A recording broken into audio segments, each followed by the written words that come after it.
नमस्कार, हिमाचल अभी के रेडियो बुलेटिन के साथ मैं भावना ठाकुर। पेश है अब तक के प्रमुख समाचार। सबसे पहले हेडलाइंस। हिमाचल विधानसभा का मॉनसून सत्र 7 अगस्त से 9 सितंबर तक चलेगा। कई पदों पर होगी भर्ती। शिक्षा विभाग में एकेडमिक सेशन में नहीं होगा तबादला। 99 स्कूल किए गए बंद। हिमाचल में पटवारी कानूनगों के खिलाफ एक्शन। 2 दिन में काम पर नहीं लौटे तो अनुशासनात्मक कार्रवाई। ऑनलाइन काम रोकने से लटके हैं हजारों युवाओं के प्रमाण पत्र, बोले जयराम ठाकुर। हिमाचल में 9वीं से 12वीं तक के छात्रों को दिया जाएगा प्राथमिक उपचार का प्रशिक्षण। मनाली में बादल फटा, अंजनी महादेव नाले में आई बाढ़, 3 घरों और पावर प्रोजेक्ट को नुकसान। अब समाचार विस्तार से। हिमाचल प्रदेश के सीएम सुखविंदर सिंह सुक्खू की अध्यक्षता में हुई कैबिनेट ने राज्यपाल से हिमाचल प्रदेश विधानसभा का मॉनसून सत्र 27 अगस्त से 9 सितंबर तक शिमला में आयोजित करने की अनुशंसा की। मॉनसून सत्र के दौरान 10 बैठकें आयोजित होंगी। जल शक्ति विभाग में सीधी भर्ती के माध्यम से वर्क इंस्पेक्टर के 116 पद भरने का निर्णय लिया गया। लोक निर्माण विभाग में जूनियर टेक्नीशियन के 25 पद भरने का निर्णय लिया गया। सीधी भर्ती के माध्यम से सिविल जज के 21 पद भरने को स्वीकृति प्रदान की गई।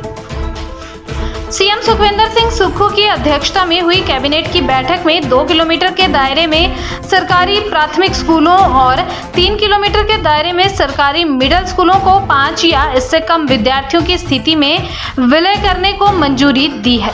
इसके अतिरिक्त शून्य नामांकन वाले 99 सरकारी प्राथमिक स्कूलों और 10 मिडिल स्कूलों को बंद किया जाएगा।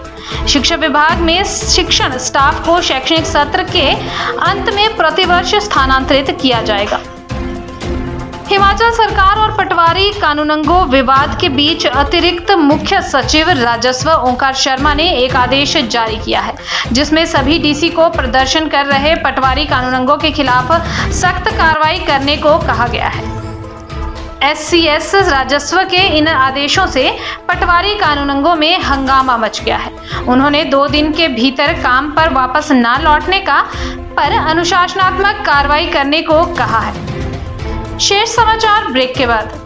आपके स्वास्थ्य का प्रहरी श्री बालाजी हॉस्पिटल, कांगड़ा, हिमाचल।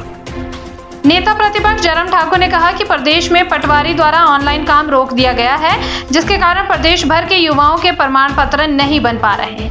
युवा अपने प्रमाण पत्रों के लिए दर दर भटकने को मजबूर है, लेकिन सरकार को इससे कोई फर्क नहीं पड़ रहा है। सरकार किसी भी मुद्दे पर गंभीरता दिखाने से परहेज कर रही है। यह अत्यंत दुखद है। सरकार किसी भी प्रकार की अव्यवस्था की स्थिति में त्वरित समाधान निकालने की दिशा में कोई काम नहीं करती है।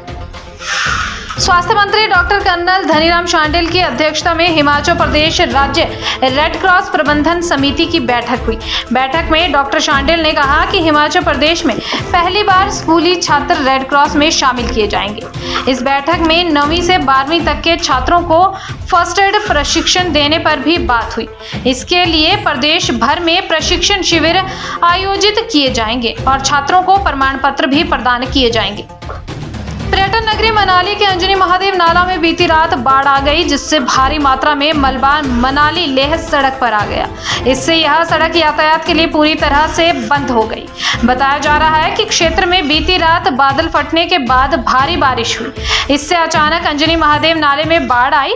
नाले में आई बाढ़ की चपेट में एक मकान भी आ गया, जो पूरी तरह क्षतिग्रस्त हो गया है। अब तक इसमें किसी भी प्रकार के जानी नुकसान की कोई सूचना नहीं है।